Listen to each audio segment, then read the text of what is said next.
All right, good morning, everyone, and welcome to the next in our series of coffee and lunch chats with mayoral candidates. On behalf of Arts Build and Arts Forward, we're very excited to see you this morning.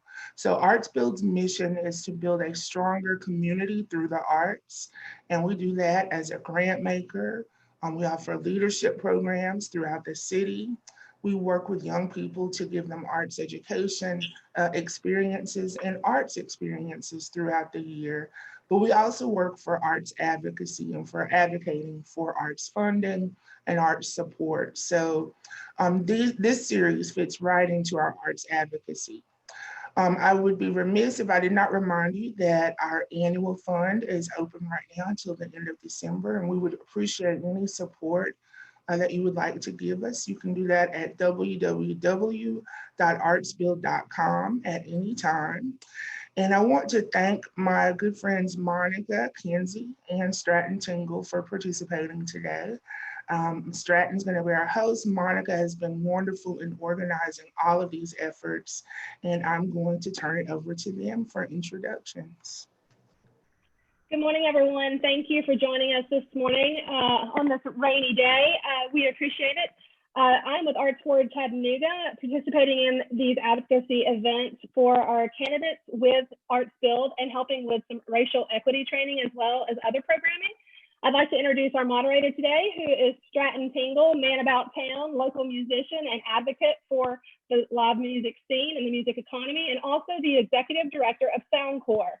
And our candidate today is local businessman and VP of Diversity and Inclusion at Unum and Mayoral candidate Wade Hinton. Thank you, guys.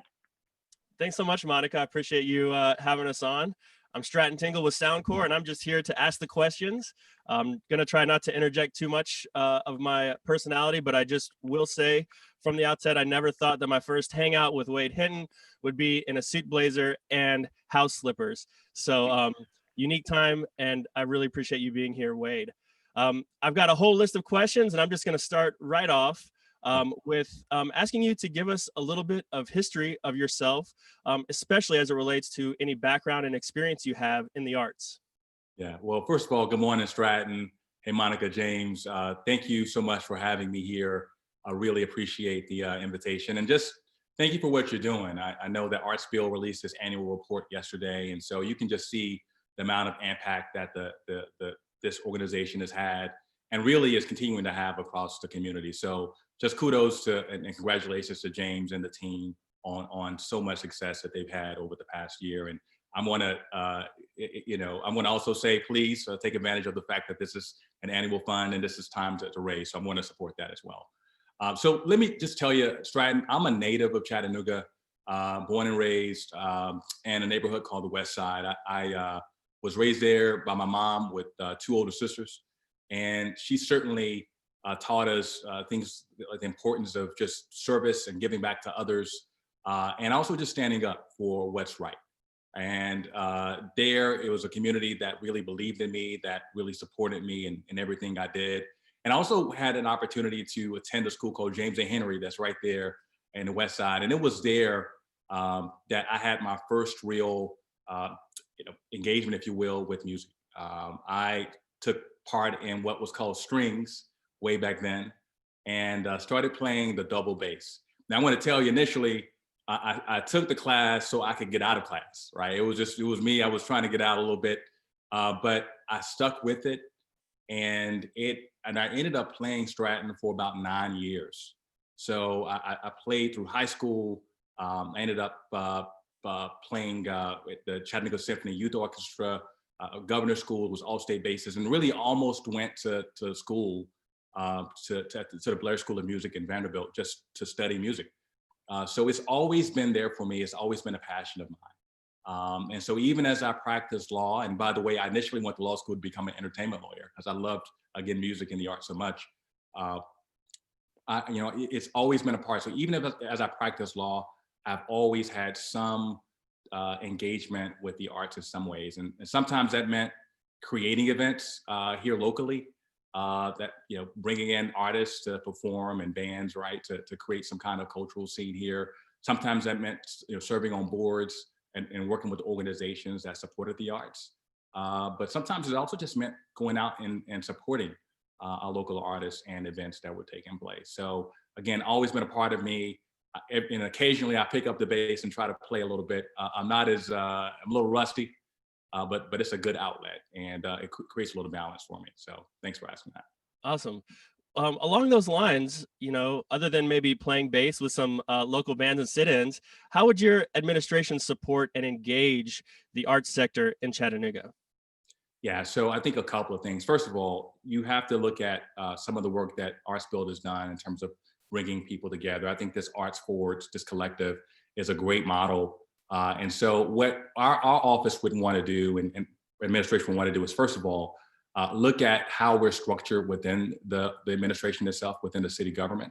And while we are going to be big supporters and continue supporting public art, I think we ought to look at expanding the office itself. And so we are thinking about an office of arts and culture that houses public art, but also creates more opportunities and avenues to engage other forms of art, to expand that conversation, right?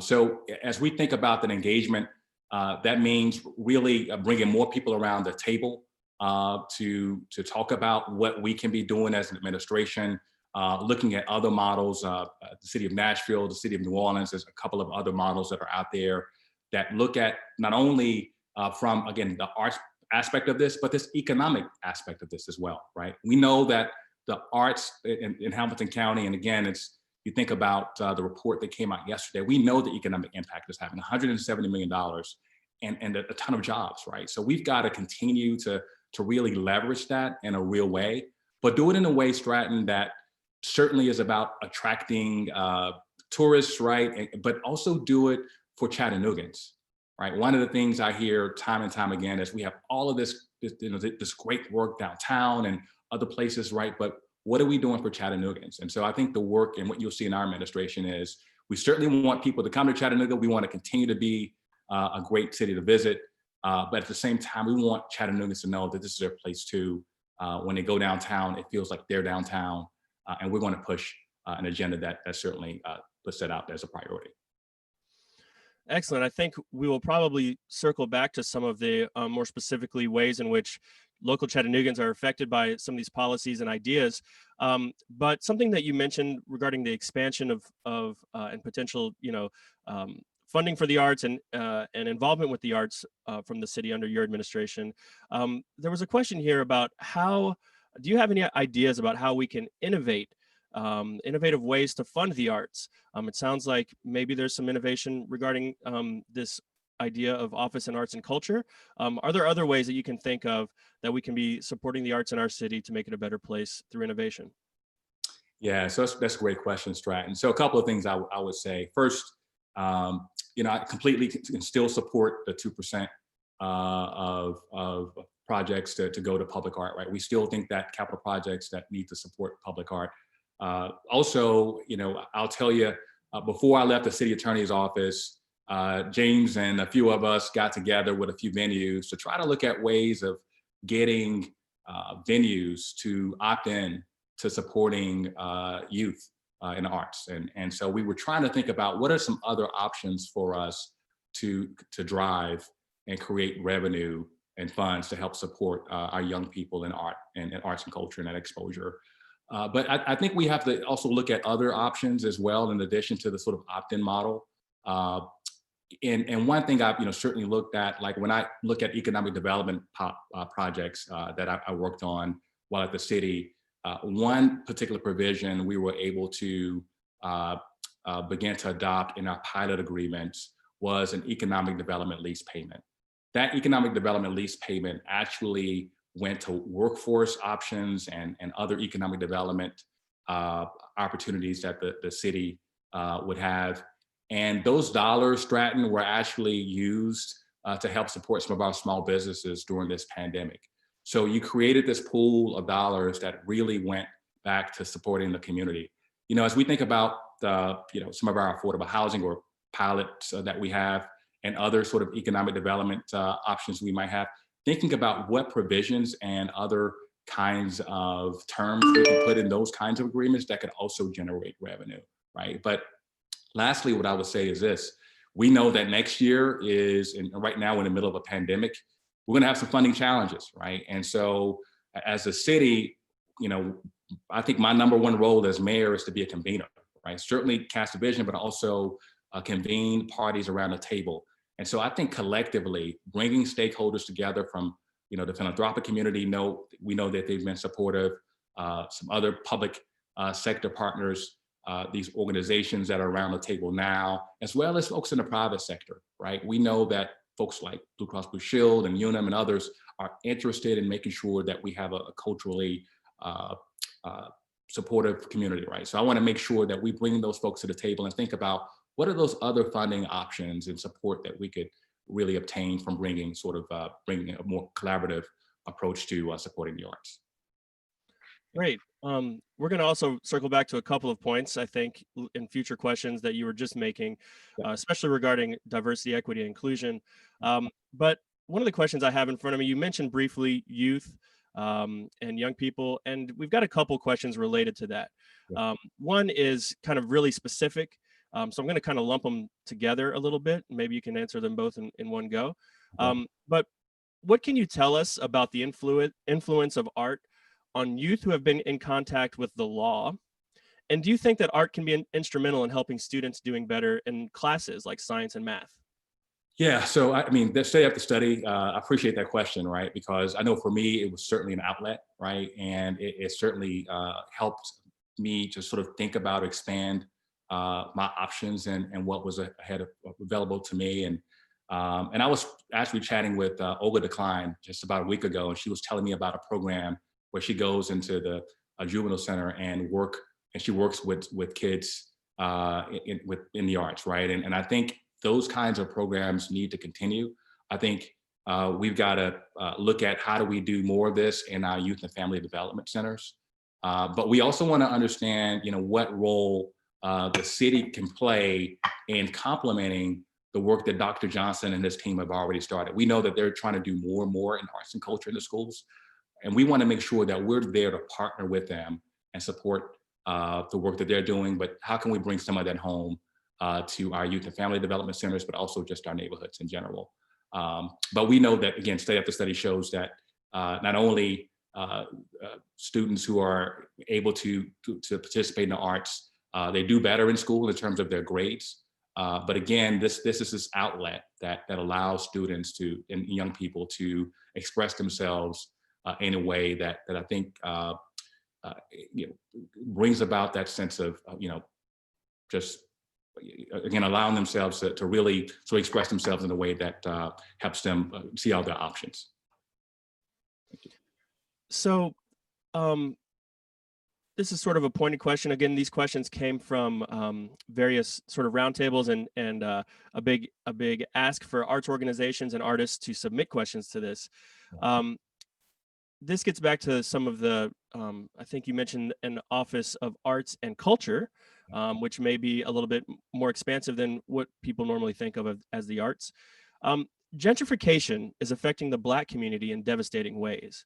How would you ensure that the culture of the Black community is preserved in Chattanooga?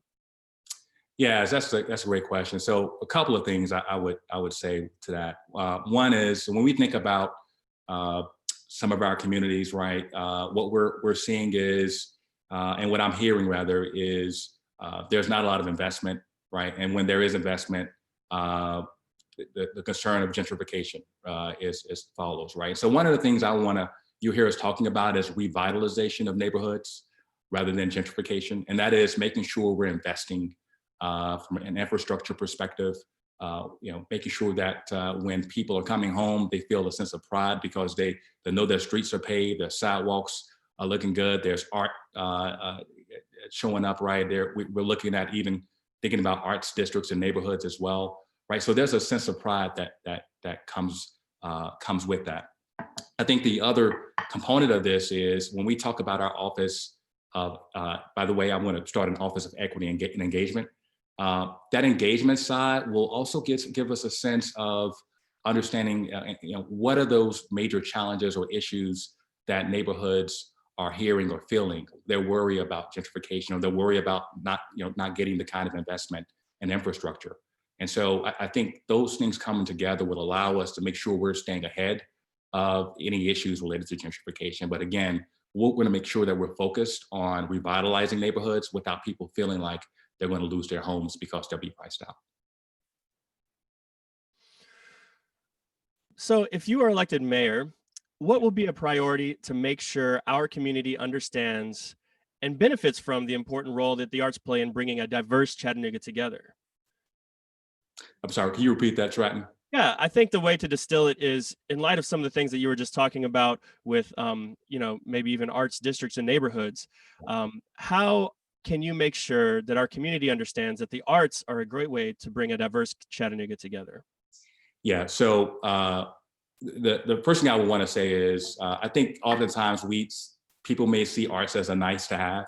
And to my point earlier about the economic impact that the arts play in our community, we want to make sure we continue to lift up the importance of art, period. The other aspect of this is it really needs to be authentic to Chattanooga. Again, I mentioned earlier that oftentimes what I'll hear is that we'll see art and public art that may be attractive to tourists, but we have to make sure that it's authentic to Chattanooga. And if it is authentic to Chattanooga, then it really needs to reflect who we are. And we know that we are a city that is about 40% people of color, right? It's a city that's majority women. And when we talk about artists and their representation, it really needs to reflect that. And so we're going to push that. We're going to talk about that. We're going to lift that up. And we're going to support that in all of the work that we do. Again, this Office of Equity and Engagement, when we talk about even the arts and culture side of this office, we want to make sure that the practices that are embedded in that office are equitable, that they're doing work that is completely inclusive, that they're bringing more people to the table, that they're lifting up artists that represent the diversity of our great community. Right in tune, I think, with some of what you're talking about now. A little bit of a long question, but very specific that maybe you can expand upon. Yeah. And I haven't fact checked this, but I'm just going to take the question at face value. There is no mention of the disabled culture in your platform of inclusivity and engagement. As a woman with a disability who lives independently and under the affordable housing guidelines, I would like to know what you plan to do if elected to change the familiar narrative of segregation and dismissal of the disabled culture in government, safe housing, and the arts.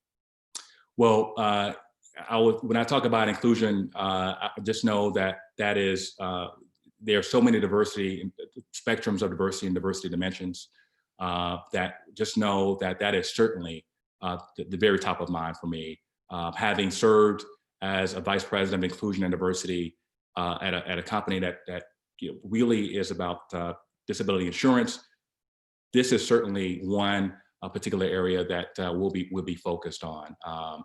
When we think about even our appointments for boards, when we think about our teams, we've got to think about more spectrums of diversity, and certainly our persons with disabilities. We would want to make sure that they're included in all of those efforts, right? And so I would want to make sure we're engaging more conversation and having those perspectives around the table so we can make more equitable decisions when it comes to issues like affordable housing, so we can have better outcomes when it comes to decisions around infrastructure as well. So I appreciate that question. Just know that is certainly, when I talk about inclusion, that's all encompassing. We want to make sure that I would love to make sure that the person who asked the question is working with us to make sure we're lifting that issue up. Great. Back to something that we hit on a little bit, the youth and family development centers, recreation centers. What are priorities for those centers and that arm of government, and how can the arts have a stronger presence there? Yeah, Stratton. So I get a little excited talking about youth and family development centers because I spent a good amount of my days after school over at College Hill Rec Center, and really spending great time with friends, but learned so many lessons there. I think YFD centers in general have a unique opportunity right now. I think as we think about the usage right now, I think it's underutilized. I think they're underutilized in some ways. And I know Coach Jennings has done some great work to expand some of the options available at the YFD centers. I'd actually like to see more focus on some other development for workforce taking place there. I think about, during the day, are there opportunities to hold classes for folks in the community? Are there opportunities even with some of the community rooms to create more seminars to help with building wealth and financial literacy? Are there opportunities there to create more opportunities or a path to empowerment and creating a path for prosperity? I want to make sure that we're utilizing YFD centers in that way. To the extent we talk about the arts, again, I go back to really recognizing or appreciating what's being made available through our Hamilton County schools, and understanding what we could do to enhance those offerings. And even when I think about the summer, during our summer camps, are there opportunities to actually create mini studios, right, for particular arts programs? I think at one point there was some work happening over at the Southside Rec Center, YFD Center. I think we can look at expanding those into different communities, and you could have one that again could be focused on visual arts, one that's solely on music, one that's on dance, depending on the particular location. But that's something certainly we would want to do to make sure we're elevating the presence of the arts in our communities, as well as again expanding those offerings for our young people. Along similar lines, someone asked a question about the plans for a new modern regional skate park. Are you familiar with this project, and how do you think you would approach funding like a skate park in general and funding more broadly parks and recreation? Well, a couple of things. I would, one, I've only read a little bit about the skate park, and so I would want to do a little bit more. I'll talk to a few more folks about the skate park before commenting on it. But YFD in general, I think we have to think about the department as it is now. Sort of reimagine, what should stay in its current format and form, or what are the things we need to shift, right? I can tell you that one of the things that I think about of YFD in general is, we certainly offer some social services support. And so I'd like to look at, how do we offer those services maybe in a different way, in a more equitable way. Some of the folks that reach out and want to utilize those social services, they're trying to work between 8:30 and 4:30, but our hours right now are 8:30 to 4:30, basically. We want to think about, should we have maybe evening shifts? Should we open on a Saturday? Should we look at more ways and more equitable ways of reaching people without disrupting their ability to actually to earn a living, right? And having to take off work to come to the city. So I want to make sure that as we think about our administration and going back to that sort of Office of Equity approach, right, the equity framework, that we're beginning to meet more of our citizens where they are. So Chattanooga is somewhat known for its arts community. Yeah. Artists are problem solvers. Yeah. How would you engage artists in complex problem solving, things such as juvenile delinquency, homelessness, violent crime? Please explain how you would engage artists. Yeah, so one of the things I've you may notice, right? So one of the things I did about 2 years ago was launched a platform called Board Connector. And what that platform was focused on was connecting talent to nonprofit boards that wanted to be more inclusive, right? And organizations that want to be inclusive, right? And what we saw was that we had talent that was not being connected to some of the boards, and boards who said, I can't find talent. And there's so much talent around here, but I wanted to make sure that happened. Now, when we think about boards, right, and the decisions that come out of these organizations, we know that they're impacting not only the users of their services, right, but the community as a whole.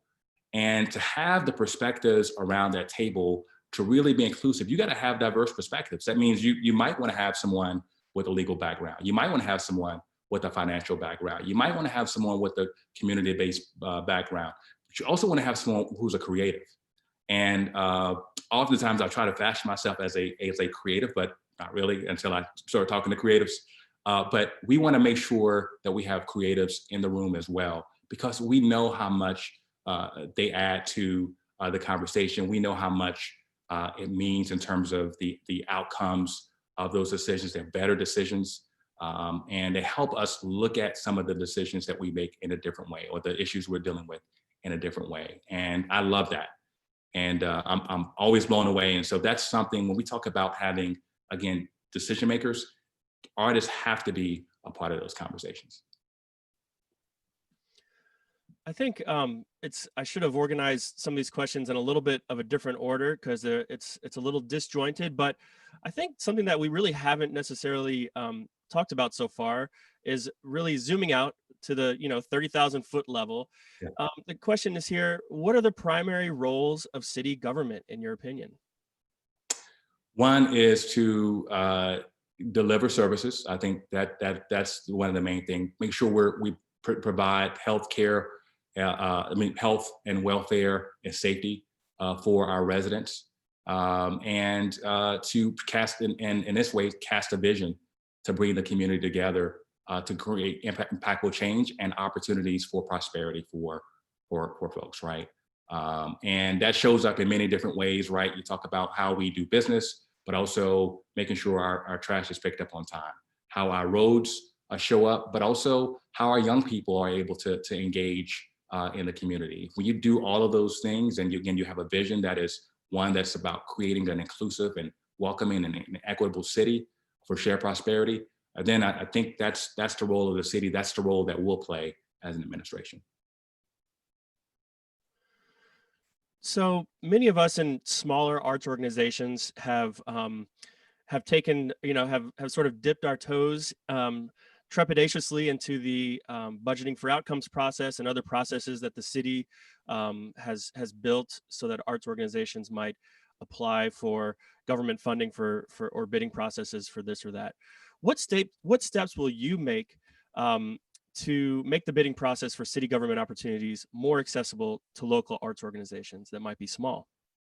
Yeah, so thanks for that, Stratton. So I will tell you, I'm obviously a former administrator at the city, and I was able to participate, but also help lead in some of the work around budgeting for outcomes. And you got to say kudos to Mayor Burke and the administration for starting this process, because it certainly, when you think about the objectives of it, they're about transparency, right, and some of the process to think about the data and impact and having people think differently about, well, what are we trying to achieve here? I think those were some great objectives to have. I would say that we'll probably approach it a little differently. As an administration, a couple of things that I know we would look at doing is, right now I would say that what I hear from some organizations is that they're competing with basically core services that the city has to provide, right? And so, not sure if you want to really do that. That's really apples and oranges. And so I think one of the things we would want to do is, all right, let's identify what those core services are. We know that we have to provide them. Going back to your earlier question about what the city does, right? The role of the city. Let's sort of put those there. Let's continue to look at opportunities we have to innovate with the delivery of those services, but let's not have them compete against organizations and other sort of innovative things we're doing. So that's one thing. The second thing is I would want to sort of carve out the rest of those dollars to again allow for more participatory budgeting, especially for those dollars that would be invested in neighborhoods, right? So we would want to have some of that take place. And then the last thing I would say, Stratton, is we would want to try to simplify the process as much as possible. I know that as you are business owners, as artists, right? And you're running organizations. And I'm all about figuring out how can we streamline some of this, get the transparency that's needed, understanding the objectives, and still getting those objectives that Mayor Burke set out with the DFO, but do it in a way that, again, is a little bit simpler for folks to participate in. And again, making sure that it's transparent along the way. This is specifically was submitted specifically for you, and it relates to what we were just talking about. Given your role in the Burke administration, how can we ensure that you'll be bringing your own fresh ideas to the mayoral role? Well, I mean, I appreciate that, and I'm a big supporter of Mayor Burke and the work he's done. What I would say is, I was a lawyer before I joined the Burke administration. I'd been very active. I've done a lot in the community. I was actually lead counsel out of Volkswagen before that, and since leaving the Burke administration, I've gone on to Unum to build out an enterprise diversity and inclusion program there. And I say like to say that I come with my own unique perspectives and experiences. And I think those who have worked with me know that I bring my ideas, my sort of passions to whatever we're doing. A lot of the things I just mentioned, whether it's Board Connector or the RestoreMyRights.com or some other things I've done, those were not in my scope of duties for work with city attorney, right? Those are things that I was passionate about, that I chose to do, and I continue to do that kind of work that brings people together. And so again, I'm excited about people sort of seeing a lot of those things being brought through the vision that I would bring to this office. So similar path here. Early in the Burke administration, there was a lot of talk about transparency, open data, and things of that nature. Can you talk about how your administration will be open, share and receive info with the public, and what that looks like? Yeah, so that's a great question. I'll tell you, as a city attorney, our office was really charged with the sort of open records process. And Stratton, when I joined the city, if you wanted to request a record, and people won't remember this now, right? Because it's completely different. But when I joined, if you wanted to request a record, you would maybe send an email, or you would come down to the office of the city attorney. You submit this paper document, and then when it was ready, you could pick it up on a CD or a stack, and you pay cash or check. That's how it worked. When I left, you could literally go onto your phone. You could make the request, create an account. When they were ready, you could download the documents to your phone and pay via credit card, right? And so what that did is, again, it streamlined the process for citizens. It made it a lot easier, right? And so we will continue to do some of that work. One of the things I also we were working on is getting more even those sort of regular and more frequent open records requests. We wanted to begin to figure out, can we just dump that and to sort of an archive so people could begin to have access to that on a regular basis. And so at Once Mayor, we'll continue that path of making sure that more than information is coming. I do think that the Burke administration has already done a great step, right, in terms of the checkbook, right, and some of the open data, but we'll continue to do some of those things so people can see what's happening. The other thing I would say about that, Stratton, is oftentimes I know our council members would call for updates on major projects that were happening. I would want to work with our teams to ensure that, our administrators to ensure that, if these are major projects, that we create some kind of, whether it's a web page or something, right, that people can go and have access to see what's the status of those things, right? Where is this, right? But also have some insight to how some of these decisions are being made around infrastructure and the process around those things, right? Because oftentimes people would say, well, how did that decision get made, and what's the why behind that? And I think we want to be really clear and transparent about that process as well. So that's what that would look like. I think again, this Office of Equity and Engagement will help inform us on some of the things that more and more citizens want to hear or see. We're about 10 minutes away from addressing some of the audience Q&A questions that have come in through this Zoom chat. So I want to give a little reminder to those that are tuned in. If you haven't posed your question in the question and answer tab, just click that and type your question. We'll be addressing those in about 10 minutes. A couple more questions from sort of the backlog of questions that are a little bit more broad, less focused on the arts. one is pretty pointed. And why did you take so long to enter this mayoral race, Wade? That's a great question, Stratton. And, we think we entered the race right on time, by the way. Look, here's what was happening, right? We had a pandemic that, once in a lifetime pandemic that hit our community, that's hitting the world. And what we saw and what I saw, and I don't know what we were experiencing, is these disparities that we knew existed prior to the pandemic, they were exacerbated, right? We've seen folks step up in ways to help address some of these things. I think about projects like We Over Me. I think about the work that Arts Build has been doing and trying to create resources.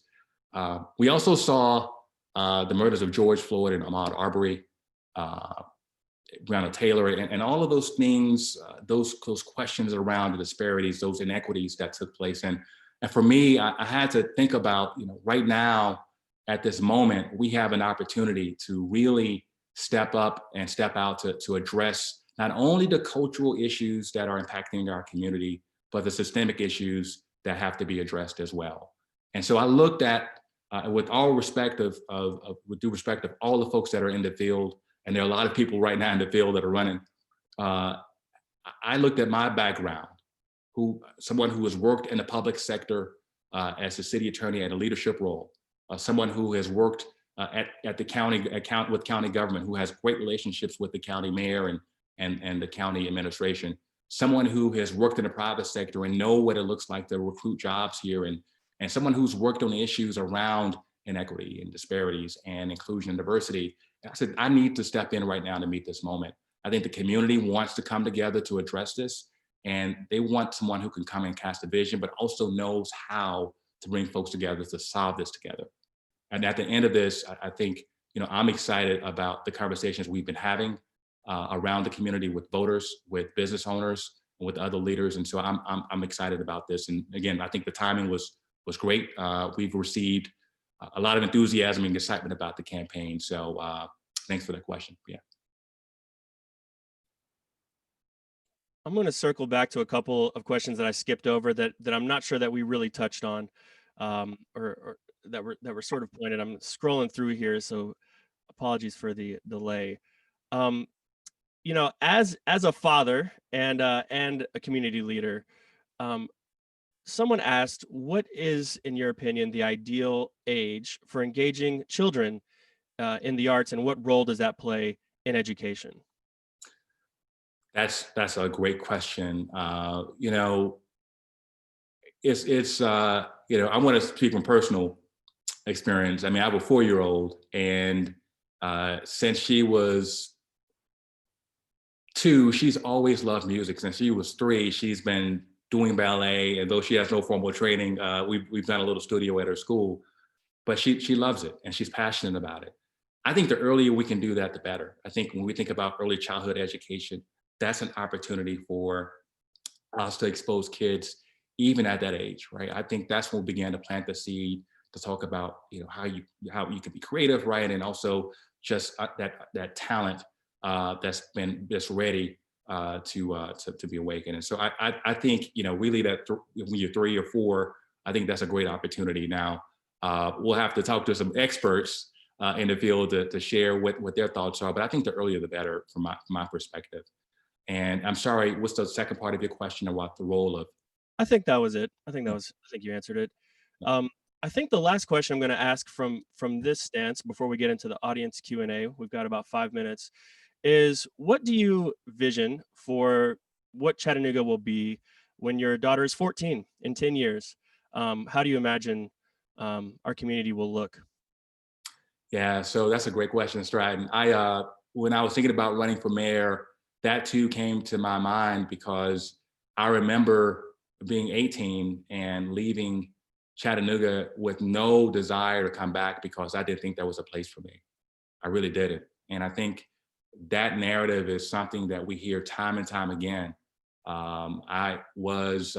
Just last week we had a kickoff fundraiser with Mayor Steve Benjamin. He's the first African American mayor of Columbia and former president of the U.S. Conference of Mayors. he came on. We were very fortunate to get his endorsement, by the way, but I reminded him of being in his office about a year ago, and there were two young African-American professionals. They just graduated from college. One had been the president of the Student Government Association at the University of South Carolina. He had an offer to go to New York. He could go to these other places, but he chose to stay in Columbia, and the young woman chose to stay in Columbia because of Mayor Benjamin and his leadership.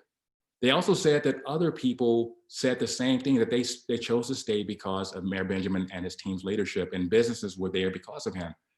And so I think about the impact that we could have as a city where everyone feels like this is a place for them, where you go downtown and you feel like this is my downtown. When you go into businesses and you see the diversity of our community reflected in those businesses. When you, by the way, and that means up and down the business, because we know that right now we have a challenge when it comes to senior leadership around this community. And so we have to work to make sure that there is representation at the highest levels of businesses as well as nonprofits around this community. And so what my 14-year-old daughter will see is that she sees a city where she sees an opportunity and an option for her to stay here if she chose to do so after college. And I want her to know that no matter where she goes, no matter what she does, that Chattanooga is a place where she truly belongs. And I want that for other kids. So that is the vision that I have for this city. And it's a city that's known certainly as a model for reinventing itself with, being known as the dirtiest city in America, but also a city that has reinvented itself as being one of the most inclusive and welcoming cities in America, where we're thriving and everyone feels like they have a chance to have shared prosperity, Excellent. I think with that, Monica, maybe we can get into some of the audience Q&A. Would you like to lead that process for us?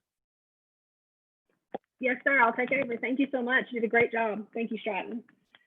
That's right. All right, Mr. Hinton. So I'm going to go ahead and ask a question that was submitted that relates to what you were just saying about how representation matters, because we all agree with you on that. Also in the arts should reflect the artists and the median of our city. What type of resources will these artists have in order to create more art in Chattanooga? Thanks, Monica. That's a great question. And what I would say is first, I would want to make sure that we have a good sense of what resources are currently at our disposal, right? I think we have gone through different methods, right? We say the Chattanooga way, right? Where people come together and we're able to solve hard problems. But I will say it feels at times like there are too many silos. And so I will want to, and I think, again, that's why I compliment the work that Arts Forward is doing to try to bring people around the table. I would want to do that even more to understand what resources and assets do we have available to actually move forward with the vision that creates, again, this community that all artists can thrive in. And so that means probably bringing more of the private sector folks to the table as well. In addition to certainly looking for additional revenue streams from the city, right, to see what funding opportunities, some funding opportunities there could be, right? And so for us, we would want to, again, start telling our story a little bit more so people, again, know the impact that the arts have, but also begin to, again, highlight more and more of our Black and Brown artists, especially, right, that will, I think, not only reflect the great diversity that we have in our city, but also for those young artists, those young people that are seeing those artists, we begin to create a pipeline, right? And the same way we create pipelines for folks in the tech industry, the same way we create pipelines for folks in the legal field, we should do that also in for arts and culture. We could do that. Okay. Let's see. Next question is submitted. Mayor Burke restructured city departments when he assumed office. Would you keep the structure or change it? If you change it, what would that look like? Well, I'm sorry, he changed the structure of what? I'm sorry, he restructured city departments. Yeah. When he assumed office. Yeah, so I think the first thing we would want to do, though, is look at restructuring or creating an Office of Equity and Engagement, again, we would change the Office of Public Art to the Office of Arts and Culture. Those are the two main shifts we would make. I think as we talk about the current departments, I think how we probably leave a lot of those, as they are at this time. But I think how we approach our work would be a little bit different. And one of those departments that I'm most excited about working with is our HR department. We have a fantastic leader there, but I would want to really look at our overall talent strategy as a city, right? Because as one of the largest employers, we really need to model an organization that is inclusive, that looks at talent development, that invests in its people so that they know when they arrive that we're going to support them in their development. So if they want a path to become an administrator or anything else, that there's a path for that, that we're getting as many resources and tools in front of them, whether those are leadership development programs or it's mentorship programs, right? But we want to make sure that they have the tools and resources to be successful as a city employee. So that's one of those departments that I'm really going to focus on. And of course, we'll make some adjustments in terms of how we show up in other areas as well. Okay.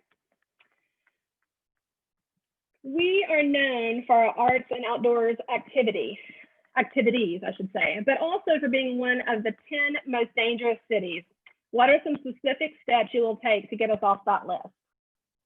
Yeah, that's a great question. So one of the things I would say is you hear me talk about reimagining public safety, and so what that means is recognizing that we have some trust issues in the community, so we've got to address that in a real way that may be uncomfortable, but we've got to begin to have conversations around what that means, and so I know that Chief Roddy and others that I've spoken with in CPD are open to having those conversations. I've spoken with organizers as well. So I think we've got to figure out how do we really begin to have conversations around building that trust. That's one thing we want to make sure we're doing.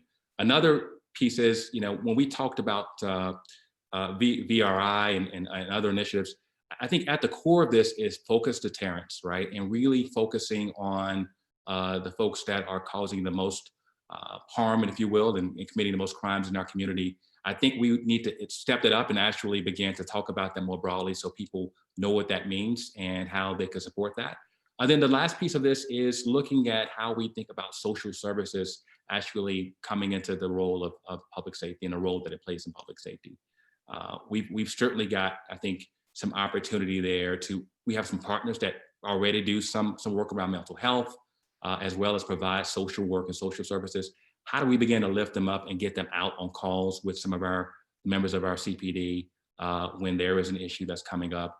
And I think by doing that, Monica, that also relieves some of the burden of our members of law enforcement of having to be trained on all of these they get all these certifications when really we have experts that know how to address these issues. And so one of the things I would also say is, as an aside to this, is you heard me mention mental health here.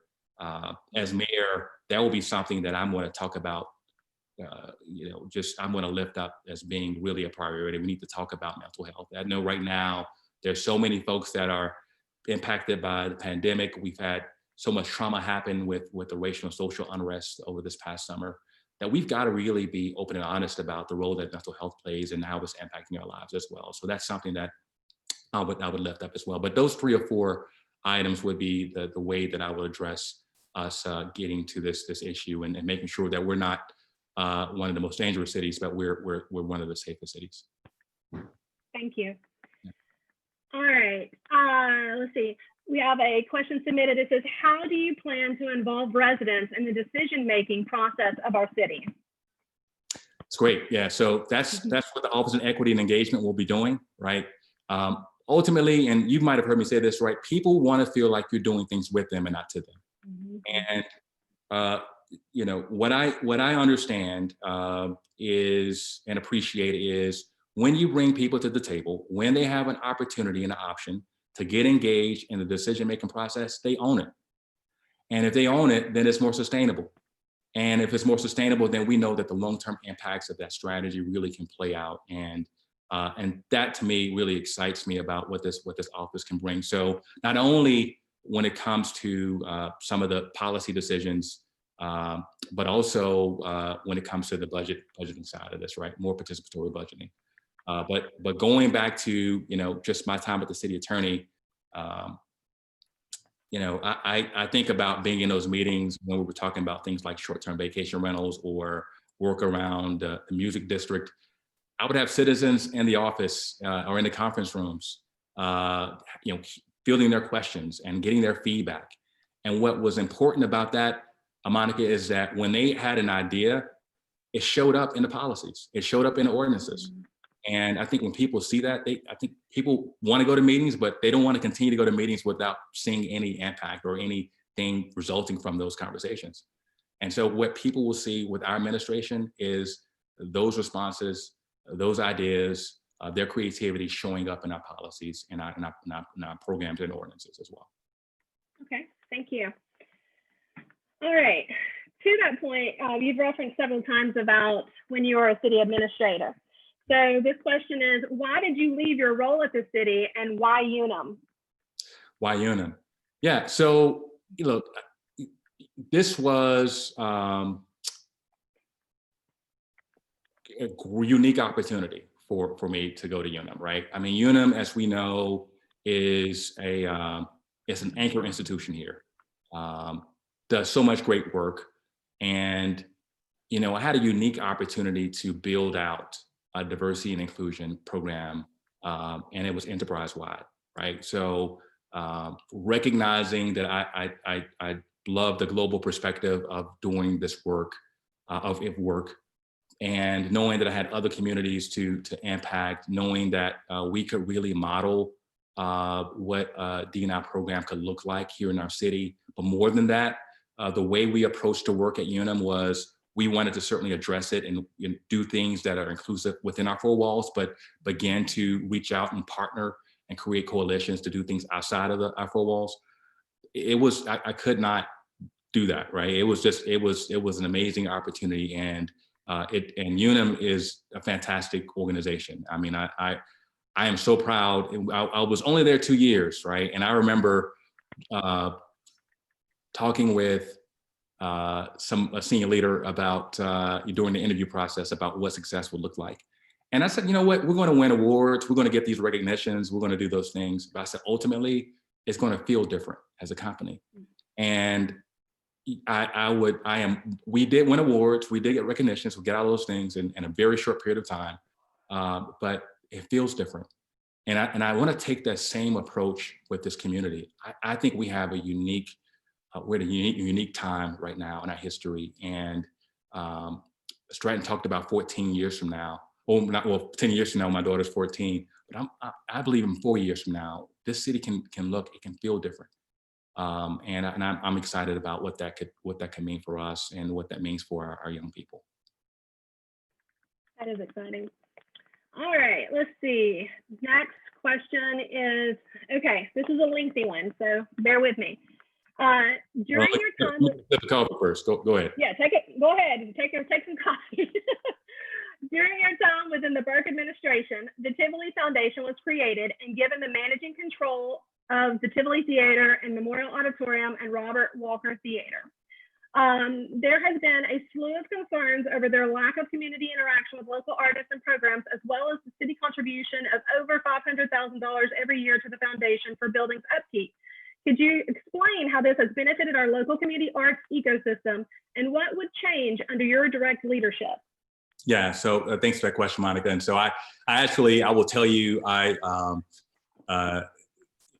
as city attorney, I actually staffed the Chattanooga Forward's committee that looked at this particular issue. And so we helped form the foundation to the Tivoli Theater Foundation. So, and what we saw was the city was attempting to use the Tivoli and attempting to use Memorial Auditorium, attempting to bring acts here, but the usage of it was really not optimal.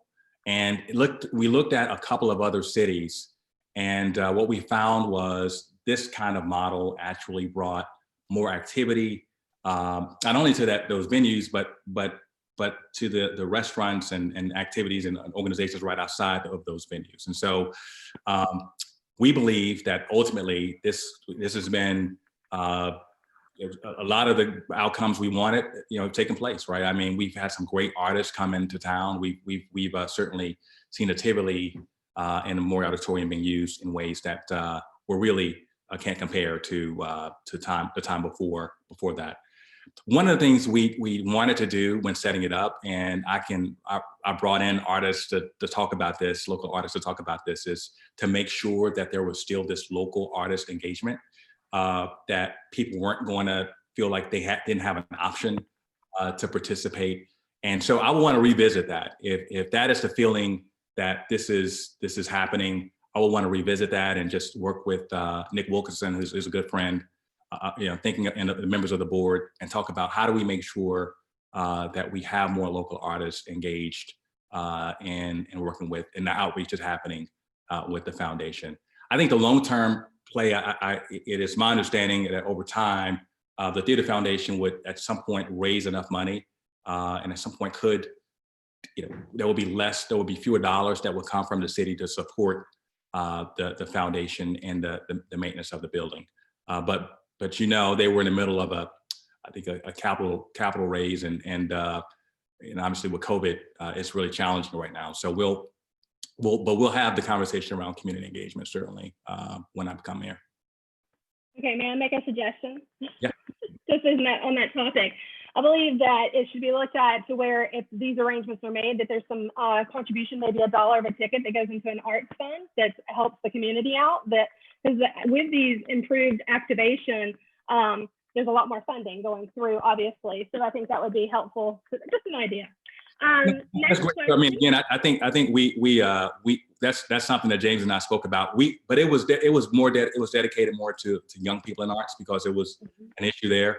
So again, when I left the city, just didn't have enough time to get that part done. But we had some good venues around the table already, and the Tivoli Theater was one of them. So just know that we have a willing participant there. So yeah, it's a beautiful theater. Thank you. Let's see. What are the specific steps you will take to root out systemic racism in our city's police force, if any, and to make sure there is zero tolerance for cops or police who express or act on racist sentiments? Well, I'll start with the second one, and I want to make sure I heard what was the last part of that second question? Racist. Let's see, I'm going to repeat the whole question. What specific steps will you take to root out systemic racism in our city's police force, if any, and to make sure there is zero tolerance for police who express or act on racist sentiments? Racist sentiments, yes. So first, I think you have in my experience with Chief Roddy, when city attorney, was that he has zero tolerance for a lot of things. And so I don't think this is one that, in my conversations with him, that would be overlooked, if you will, right? And so just know that I want a chief that does that, right? That is not going to give a pass, right? And look, for the most part, the folks that I engage with, you think about Dana Vaughn and so many others, Tucker and others, Lance Scruggs and Jerry Sutton, they want to bring out the best of folks in our police department. And so with that kind of leadership, I know that this is something that wouldn't be overlooked. So let me get to the first part of your question, which is how do you address systemic racism within the police department, if any? So one, I've already mentioned to some folks in leadership that we would want to have some kind of unconscious bias training that takes place. We'll need to figure out how that works in terms of timing, but that would be something that we would definitely want to work to take place, right? That needs to happen. More than that, though, we've got to embed practices that in this Office of Equity, again, we'll be able to work with the police department to address some of these, but we would want to embed practices that are inclusive and equitable along the way, right? So whether that is looking at promotions, right, or whether that's looking at how we're engaging citizens, right? So, when we have discretion, how do we use that discretion? How does bias play a role in some of those things? So we will want to make sure we have, again, not only, again, the training that happens, but put in the systems and practices that will address those issues long term. Thank you. And again, I'll just say this, it goes back to this, my earlier comment about, there has to be cultural shifts. And part of that is,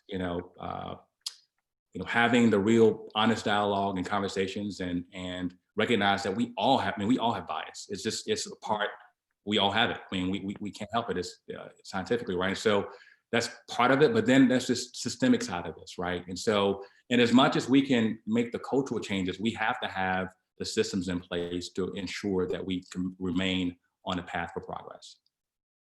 Thank you. All right, two more, well, okay. What gets you excited about being elected mayor of Chattanooga? And a lot, I think. So I think the first thing that gets me, the first thing that gets me excited is I know that this is a time when the community wants to come together and to actually be a convener to bring folks around the table to talk about hard issues, to solve hard problems, to talk about our future. That excites me, to think about what, we have been named the best town ever, but to think about what we can do to be the best town for everyone, and they feel it and they know it, that excites me. I think for young kids growing up and seeing that the community can do this excites me, that they want to be, that we're going to invest in them excites me, that the fact that we'll be able to attract and retain talent excites me. I think about these students over at UTC. There's a Styles Hutchins fellowship program that's over there, and it's really focused on African-American students. And for a number of those students, they had no real connection to the community. And that excites me that we'll be able to work with UTC and Chat State and so many others. I think about the number of people that we will be able to work with in some of our high poverty neighborhoods and see them make their way to the middle class. That excites me as well. So there are a number of things that excites me. I also am appreciative of, it's going to be really hard work to get people and to address the issues that we have in front of us. And I'm not naive in that sense. But I think what I know is that my background, my experience, the relationships that I've built and trust I've built over the years will put us at a place that we can do that. And I also know that this first year as mayor, we're going to be focused on ensuring that our city remains safe and healthy, and individuals and nonprofits like yours gets the kind of support that they need to make sure that they continue to thrive. So that's what excites me. Thank you. No problem. We have one last question. This is our ending question here for all candidates. All right.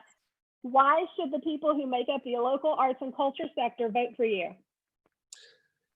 You should vote for me because if you believe that we can be a city that is inclusive of everyone, that appreciates your voice, that can not only have your voice at the table, but that you can see your voice showing up in the work we do, you should vote for me. You should vote for me if you believe that we have a true opportunity to not only lift up your work with the respect that it deserves, that every Chattanoogan knows the important roles of the arts and not only the impact it makes economically, but the other roles that it can play to bring the pride to our community, to our neighborhoods, and to all Chattanoogans.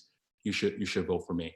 You should vote for me if you want to create a pipeline of artists to see you represented in everything that's happening around our city so that they can be inspired and one day follow in your footsteps. That's why you should vote for me. And know that you're going to have a mayor that supports you.